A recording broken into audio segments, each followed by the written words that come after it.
नमस्कार, आप देख रहे हैं आपका अपना चैनल न्यूज इंडिया। मैं हूं आपके साथ गौरव किशोर शर्मा। बुलेटिन का आगाज करेंगे बड़ी और अहम खबर के साथ। उत्तराखंड में जल्द लागू होने वाला है यूनिफॉर्म सिविल कोड। ये बड़ी जानकारी, अहम जानकारी आप तक पहुंचा रहे हैं। उत्तराखंड में इसे लागू करने की ओर कदम बढ़ा दिए गए हैं। आपको बता दें कि यूनिफॉर्म सिविल कोड को लागू करने के लिए 4 सदस्य समिति का गठन भी कर लिया गया है। आपको बता दें कि तकनीकी पक्षों पर अभी विचार जारी है। आपको बता दें कि तकनीकी पक्षों को लेकर समिति विचार करेगी। समिति के वरिष्ठ अधिकारियों का मार्गदर्शन किया जाएगा। आपको बता दें कि समान नागरिक संहिता अधिनियम के प्रभावी क्रियान्वयन के लिए पूर्व आईएएस शत्रुघ्न सिंह की अध्यक्षता में 4 सदस्यीय क्रियान्वयन समिति का गठन किया गया है, जिसे राज्यपाल ने स्वीकृति दे दी है। ये समिति यूसीसी लागू करने से संबंधित विभागों के वरिष्ठ अधिकारियों और कर्मियों के प्रशिक्षण, मार्गदर्शन, पोर्टल आदि में मार्गदर्शन और परामर्श सहायता देगी। समिति में दून विश्वविद्यालय की कुलपति प्रोफेसर सुरेखा खंडेलवाल, सामाजिक कार्यकर्ता मनु गौड़, अपर पुलिस महानिदेशक अमित सिन्हा और स्थानीय आयुक्त अजय मिश्रा शामिल हैं। चूंकि समिति अध्यक्ष समेत अन्य प्रमुख सदस्य यूसीसी के ड्राफ्ट और नियमावली बनाने में शामिल रहे हैं, इसीलिए क्रियान्वयन में भी बड़ी जिम्मेदारी दी गई है। तो यूनिफॉर्म सिविल कोड को लागू करने के लिए 4 सदस्यीय समिति का गठन कर लिया गया है। तकनीकी पक्षों पर अभी विचार जारी है। आपको बता दें कि समिति वरिष्ठ अधिकारियों का मार्गदर्शन करेगी। यूसीसी को लागू करने के लिए 4 सदस्यीय जो समिति है उसका गठन कर लिया गया है। उत्तराखंड में जल्द लागू होने वाला है यूसीसी। उत्तराखंड में इसे लागू करने की ओर कदम बढ़ा दिए गए हैं। उत्तराखंड में जल्द लागू होने वाला है यूसीसी। ये बड़ी खबर, बड़ी जानकारी। उत्तराखंड में इसे लागू करने की ओर कदम बढ़ा दिए गए हैं। यूसीसी को लागू करने के लिए 4 सदस्यीय समिति गठित कर दी गई है। तकनीकी पक्षों पर अभी विचार जारी है। समिति वरिष्ठ अधिकारियों का मार्गदर्शन भी करेगी। तो उत्तराखंड में जल्द लागू होने वाला है यूसीसी।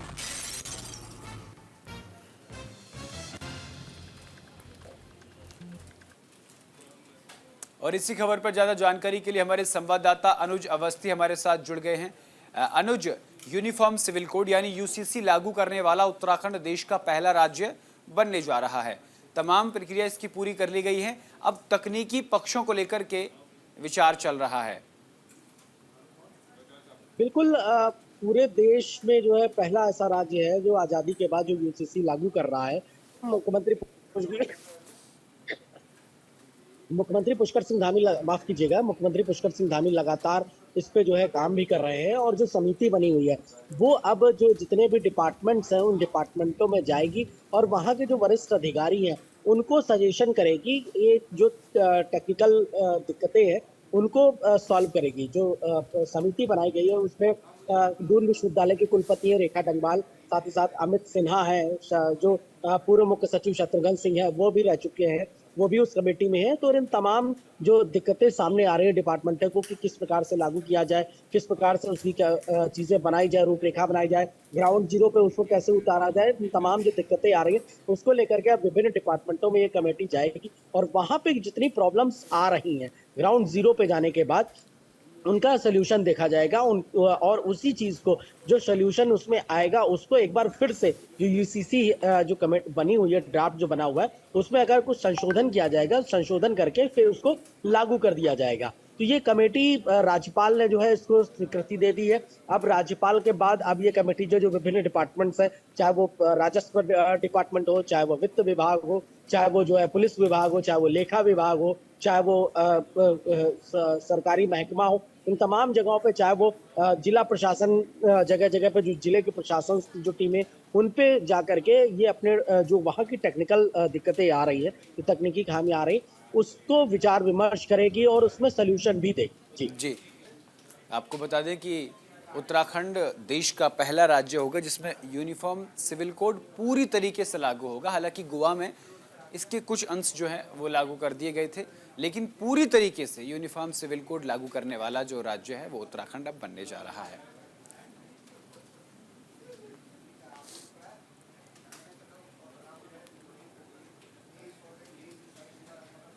केदारनाथ चुनाव के लिए भारतीय जनता पार्टी ने पूरी ताकत झोंक दी है। विधानसभा क्षेत्र के साथ साथ प्रवासी मतदाताओं को भी भारतीय जनता पार्टी अपने पक्ष में मतदान के लिए पूरी जोर आजमाइश कर रही है, जिसको लेकर बीजेपी प्रदेश अध्यक्ष ने खुद प्रवासी मतदाताओं की कमान अपने हाथों में थामी हुई है और उनसे संपर्क करने के लिए वो अन्य प्रदेशों में लगातार दौरा कर रहे हैं।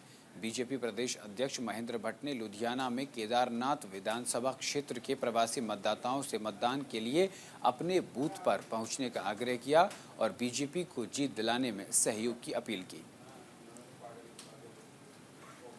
भारतीय जनता पार्टी का जो प्रवासी प्रकोष्ठ है, खासतौर पर उत्तराखंड के दृष्टिकोण से प्रकोष्ठ बने हुए हैं, वो देश के उन राज्यों में जहां भारतीय जनता पार्टी का में बड़ी संख्या में पर्वतीय समाज के लोग वहां निवास करते हैं। और हमारा प्रयास है कि केदारनाथ विधानसभा में आपदा के बाद अनेकों लोगों का पलायन हुआ है। बड़ी संख्या में उनके मतदाता काम के सिलसिले में दिल्ली में है, चंडीगढ़ में है, हरियाणा में, लुधियाना में। तो हमारे जो प्रवासी कार्यकर्ता केदारनाथ विधानसभा के अंतर्गत जिनका क्षेत्र पड़ता है, ऐसे सब लोग के साथ मेरा मिलना हो रहा है। दिल्ली में मेरी बैठक हुई है, आज मैं लुधियाना आया हूँ, लुधियाना के अंदर बैठक है और मैं कह सकता हूँ बड़ी संख्या में अच्छा मतदान केदारनाथ के इस बाई इलेक्शन में हो, ये पार्टी की रणनीति का हिस्सा है। और निश्चित रूप से मैं कह सकता हूँ कि बड़ी संख्या हमारे कार्यकर्ता जो प्रवासी कार्यकर्ता हैं, जो जिनका क्षेत्र केदारनाथ क्षेत्र में पड़ता है, वो सब लोग मतदान के लिए अपने गाँव पहुँचेंगे। और हरिद्वार में NHAI की लापरवाही से जनता को परेशानियों का सामना करना पड़ रहा है, जिसे लेकर लोगों ने विरोध प्रदर्शन भी किया है। आपको बता दें कि सर्वानंद अंडरपास पर सड़क टूटने से कई लोग चोटिल हो रहे हैं, लेकिन NHAI अधिकारी जनता की शिकायतें नज़रअंदाज कर रहे हैं। स्थानीय नागरिकों का कहना है कि फ्लाईओवर के निर्माण के बावजूद अंडरपास और साइड रोड पर ध्यान नहीं दिया गया, जिससे वहां दुर्घटनाओं का खतरा बढ़ गया है। महानगर व्यापार मंडल के जिला अध्यक्ष सुनील सेठी की अगुवाई में सामाजिक कार्यकर्ताओं और स्थानीय लोग ढोल नगाड़ों के साथ सर्वानंद अंडरपास पर एकत्रित हुए और NHAI के खिलाफ रोष प्रकट किया।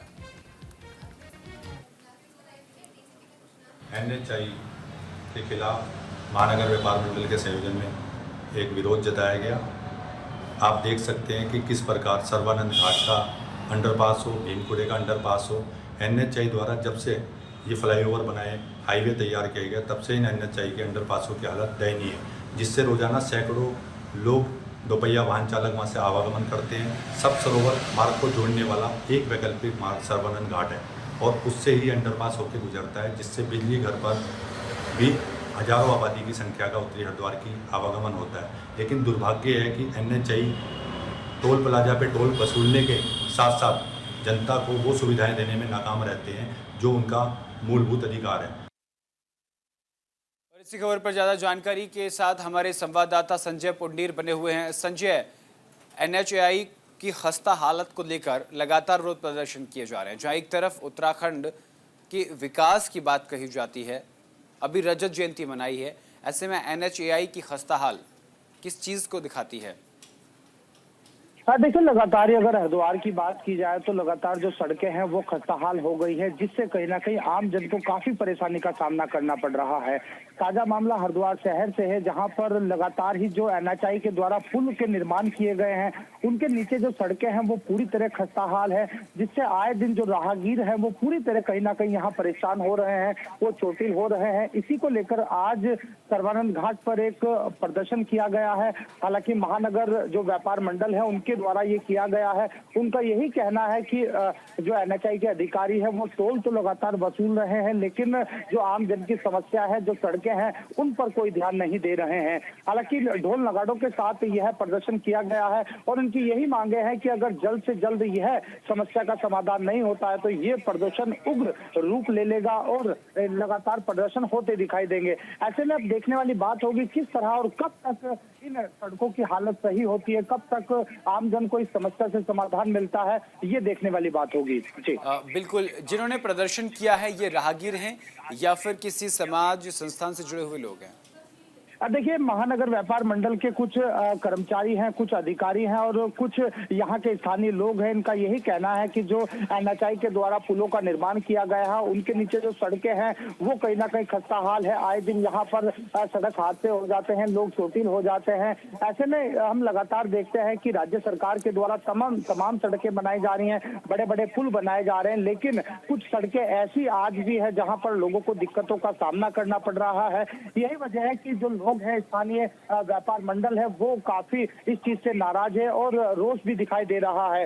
हालांकि अब देखते हैं कि कब तक इस समस्या का समाधान होता है और कब तक एनएचआई इस का संज्ञान लेते हैं। जी बिल्कुल। तो किसी तरीके का इनको कोई आश्वासन दिया गया है कि ये जो काम है इस रोड पर तब से शुरू हो जाएगा या फिर इसको लेकर के आगे बात रखी जाएगी? ज्ञापन किसको सौंपा है?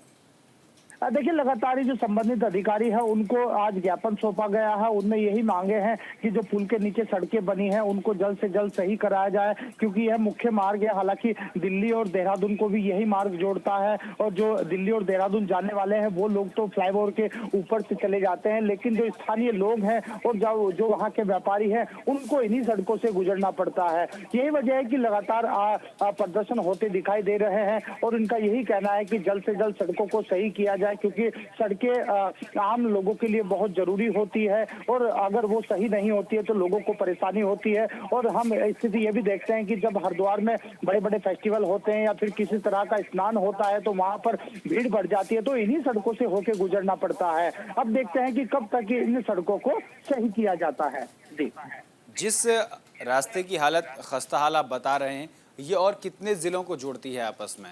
क्योंकि मुख्य मार्ग आप बता रहे हैं, इसलिए ज़रूरी हो जाता है, क्योंकि अगर लोगों को परेशानी हो रही है तो जाहिर तौर पर जो व्यापारिक गतिविधियां हैं, व्यापारी क्षेत्र की अगर बात की जाए तो उसको भी परेशानी का सामना करना पड़ेगा, क्योंकि कहीं ना कहीं पर्यटन के दृष्टिकोण से भी उत्तराखंड बेहद अहम है।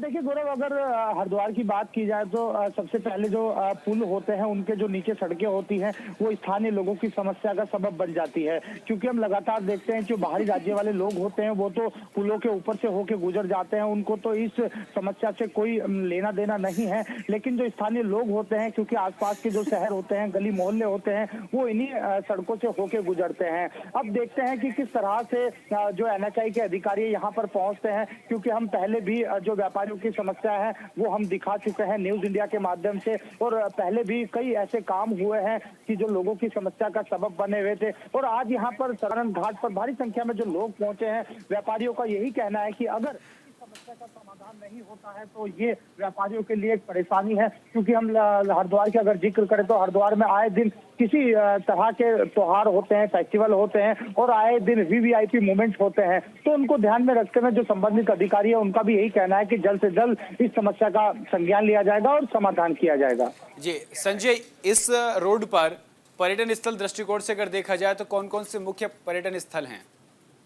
देखिए, अगर हरिद्वार की बात की जाए तो हरिद्वार देश का ही नहीं विश्व का एक धार्मिक राजधानी हरिद्वार को माना जाता है। आए दिन तमाम तरह के यहाँ पर कार्यक्रम होते हैं, तमाम तरह के स्नान होते हैं। और अगर हरिद्वार हर की पौड़ी के आसपास का क्षेत्र है, जहाँ आसपास चंडी देवी है, मनसा देवी है और तमाम तरह के धार्मिक स्थल है, दक्ष मंदिर है, तो वहाँ पर सभी लोग होकर गुजरते हैं। अगर इन सड़कों को जल्द से जल्द सही किया नहीं जाता है तो कहीं ना कहीं जो व्यापारी है, स्थानीय लोग हैं, उनमें भी कहीं ना कहीं रोज देखने को मिले। अब देखते हैं कि कब तक इस समस्या का समाधान हो पाता है। जी चलिए, बहुत बहुत शुक्रिया संजय पुंडीर तमाम विस्तार से जानकारी के लिए। रुक करता है खबरों की और उत्तराखंड सर्विस सिलेक्शन कमीशन ने 3 भर्ती परीक्षाओं की तारीख बदल दी है। आपको बता दें कि पहले जैसी रहेगी बाकी परीक्षाओं की तारीख। आपको बता दें कि उत्तराखंड SSC आयोग ने सूचना जारी कर दी है। 11 दिसंबर को अनुदेशक एम्प्लॉयबिलिटी स्किल्स परीक्षा दोपहर 3 बजे से शाम 5 बजे तक की पाली में होगी। आपको बता दें कि परीक्षा उत्तराखंड अधीनस्थ सेवा चयन आयोग ने आयोजित की है। आपको बता दें कि 3 भर्ती परीक्षाओं की तिथियां बदल दी हैं, बाकी परीक्षाओं की तिथि पूर्ववत रहेंगी। आयोग से जारी सूचना के मुताबिक अनुदेशक एम्प्लॉयबिलिटी स्किल की परीक्षा 1 दिसंबर के बजाय 11 दिसंबर को दोपहर 3 बजे से शाम 5 बजे पाली में होगी। तो 11 दिसंबर को अनुदेशक एम्प्लॉयबिलिटी की परीक्षा जो होनी थी उसको विस्थगित कर दिया गया है। और डॉक्टरों को यूं तो धरती पर भगवान का रूप कहा जाता है, खासकर तब जब गरीब और असहाय मरीज अपनी उम्मीदों के साथ सरकारी अस्पतालों का रुख करते हैं। लेकिन रुड़की सिविल हॉस्पिटल में कुछ डॉक्टरों की लापरवाही और कठोर रवैये से मरीजों को निराशा हाथ लगी है।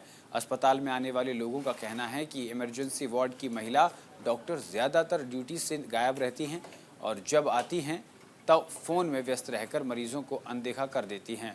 हरिद्वार के सीएमओ आर.के. सिंह ने इस पर नाराज़गी जताते हुए कहा कि लापरवाह डॉक्टरों पर सख्त कार्रवाई की जाएगी और मरीजों के साथ व्यवहार सुधारने के निर्देश समय समय पर दिए जाते हैं। इसके बाद भी अगर कोई डॉक्टर व्यवहार में सुधार नहीं ला रहे हैं तो उन पर कार्रवाई की जाएगी। कि जैसा आपके द्वारा भी संज्ञान में लाया गया है, इसको मैं अपने लेवल पर पर्सनली गोपनीय रूप से मैं जांच भी करा लूँगा इसकी। यदि ऐसा कुछ मिलता है तो निश्चित तौर पर कार्रवाई की जाएगी। देखिए, इसकी जांच अभी आपके द्वारा संज्ञान में लाया गया है और मैं इसमें सीएमओ से बात करूँगा, अपनी गोपनीय रूप से जांच भी कराऊंगा। यदि उसमें मुझे पाया जाता है तो जो निश्चित रूप से कार्रवाई की जाएगी। देखिए, तो निश्चित तौर पर जब भी हमारी कोई मीटिंग होती है उसमें हमारे द्वारा लगातार इंस्ट्रक्शन दिए जाते हैं, माननीय मंत्री जी के द्वारा भी दिया जाता है कि आप कम से कम व्यवहार अपना एक अच्छा रखिए मरीज के प्रति, क्योंकि मरीज कुछ सोच कर हमारे पास आया हुआ है। निश्चित तौर पर इस पे यदि कहीं ऐसा कोई मामला आता है तो संज्ञान में लिया जाए। महिला डॉक्टर का तो जो रवैया है बहुत खराब है। वो ये समझते हैं कि शायद जो है सरकारी नहीं है, ये तो प्राइवेट है। हर आदमी बैठा रहता है, मोबाइल देखता रहता है, उसके अलावा उनको कोई दिक्कत नहीं। एक बदौला जी हैं, बहुत बढ़िया व्यक्ति हैं, वो होते हैं, क्योंकि उनसे मेरा पुराना परिचय भी है, लेकिन वह सामान्य रूप से भी बहुत।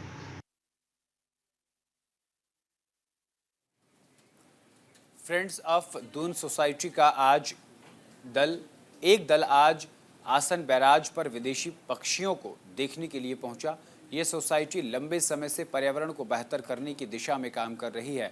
ये सभी पर्यावरण प्रेमी आसन बैराज पर विदेशी प्रवासी पक्षियों को निहारते हुए नजर आए। आपको बता दें कि इन दिनों आसन बैराज की इस झील पर हजारों की संख्या में कई देशों से आए विदेशी पक्षी प्रवास के लिए पहुंचे हुए हैं, जिससे ये झील आजकल पर्यटकों से गुलजार होती जा रही है। पर्यावरण प्रेमी इस सोसाइटी के सदस्यों ने पर्यावरण और पक्षियों के प्राकृतिक स्थानों के साथ बढ़ते इंसानी दखल पर चिंता जाहिर की है। Very impressed, and the birds are so beautiful. क्योंकि I am not from that field, I may not remember the names so lucidly, लेकिन what I got to learn, I wish हमारी गवर्नमेंट, हमारी सरकार, Uttarakhand promotes this place especially for the younger generation, and if they can give a little more impetus to people like knowledgeable people. काफ़ी मैंने साल में 3-4 बार हम लोग निकलते हैं, अलग अलग जगह जाते हैं देखने के लिए उत्तराखंड की नेचर और कैसा हो रहा है, कंजर्वेशन क्या है। तो इस बार ये माइग्रेटरी बर्ड्स देखने आए हैं आसान में। ऐसा काफ़ी बार आ चुके हैं हमारा group friends of the Doon society. हम लोग थोड़ा चेक भी करते हैं कि हालत कैसा है, क्या क्या हो रहा है, क्या कंजर्वेशन है, क्या वो एनिमल मैन कॉन्फ्लिक्ट कहाँ तक होता है, इंक्रोचमेंट कितना है, और दूसरा तो है बस कुदरत की देन। खबर हरिद्वार से है, जहां पर थाना मंगलौर क्षेत्र में एसएसपी हरिद्वार के निर्देश पर अपराधियों के खिलाफ सख्त कार्रवाई जारी है। इसी कड़ी में बारात निकालते हुए पुलिस ने 4 अपराधियों को जिला बदर किया है। आपको बता दें कि जिला बदर किए गए आरोपियों पर हत्या के प्रयास, धोखाधड़ी और मारपीट जैसे गंभीर आपराधिक मामले दर्ज किए हैं। पुलिस ने इन्हें उत्तर प्रदेश सीमा में छोड़ते हुए सख्त हिदायत दी है। आपको बता दें कि हरिद्वार पुलिस की ये कार्रवाई अपराध पर अंकुश लगाने की दिशा में महत्वपूर्ण कदम माना जा रहा है।